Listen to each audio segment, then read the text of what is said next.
Hey, good morning, Dave. I know that you like to travel a lot and you like to find answers to some questions that you may have. And maybe driving through a neighborhood, you kind of wonder, who lived in this house? What's the history behind it? Or what used to stand here where a vacant lot is?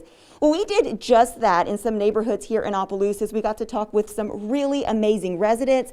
And you know what we found out? These neighborhoods actually shaped their lives. Much has changed since Etha Simeon Omling was a child living in the Garland area of Opelousas. Loved picking pecans in this area because it was basically pecan trees everywhere.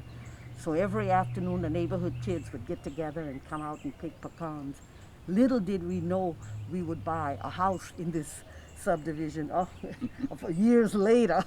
Etha, always wanting to see the world, lived with her husband in Germany for a decade. And while she loved it, she says something was missing, and that was the place where she grew up. I grew up in Berlin, and it's quite different there. A big city, and, yes. Big city there to small town and small subdivision there. Yeah.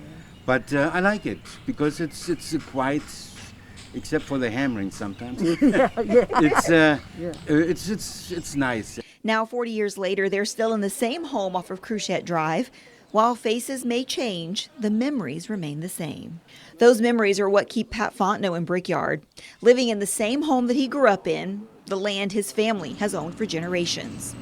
This neighborhood just was family-oriented, good people, something not well educated, but a lot of wisdom, pride, and as a young man, my family owned a grocery store, so I got to deliver groceries into 80% of the homes. While Pat admits that some changes that have come to Brickyard aren't positive, he has hope that one day they can be back to the way things were.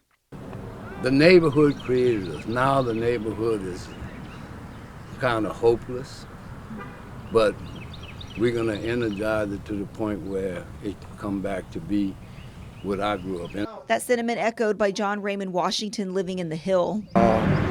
We could do better. We can come together and make things look better. I want people to see the good. I don't want for them to say, oh, Jefferson Street is like a hood or something, or people here don't care. You can look at it and see, but that's just the outward appearance. You don't know what's going on within the inner appearance. You don't know what people have in their heart and their mind, what they want to do. Whether it's Garland, Brickyard, or the Hill, every neighborhood has a story to tell. You just have to stop long enough to listen. Dave, we shot this story over a 2-day period, and then, you go into the editing process where you get to re-listen to a lot of these interviews. I learned so much and had so much fun doing this. I'm amazed too. Opelousas is not necessarily a big city. It's kind of a small town, but the different number of neighborhoods and all the different names. Tell me about that. Yeah.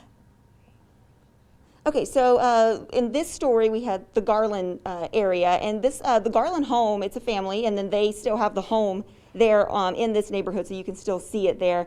Brickyard, there's a brickyard in that neighborhood, and you can still kind of see some remnants of it. We had some of that in the story as well. And then the Hill. So that was the one that we had asked a few people, like, how does it actually get its name, right? Because, not that Opelousas is completely hilly or anything, but they're saying at the highest point in Opelousas. So definitely really interesting. Someone who was along this journey with me besides Mac, with Miss Patrice, this is her baby. This has kind of been something that you have been working on for so long. You and I started talking back in January about doing this. So what made you decide, hey, I think I'd like for people to send me pictures of their neighborhoods? Basically, I was curious that the neighborhoods had such interesting names, the Brickyard and the Hill. It made me want to know more, but also I would, in fact, drive through them and wonder who lived there and what life was like. And I started looking online, and I didn't see a lot of photographs of the neighborhoods, and so I decided it wasn't well documented, and who best to document it than the people who lived there. I think you're so right about that, because they just know so much. And now we have a way to participate right here. So if people want to get involved, how can they do that? All you need to do is send some pictures. So you can go outside, take a picture of your friends, yourself, your pets, a home, the railroad tracks, anything can be in a photograph. You might even just pull out your phone and see what photos are already on there. And then you can send them, go to the Facebook page for the Opelousas Museum and Interpretive Center. like us and share that photo. Or you can go to the email address museum@cityofopelousas.com. Send them in. What we're doing is we're really creating a family album, but the album is the city. The city is a family. And so we're creating it together so we can share photos.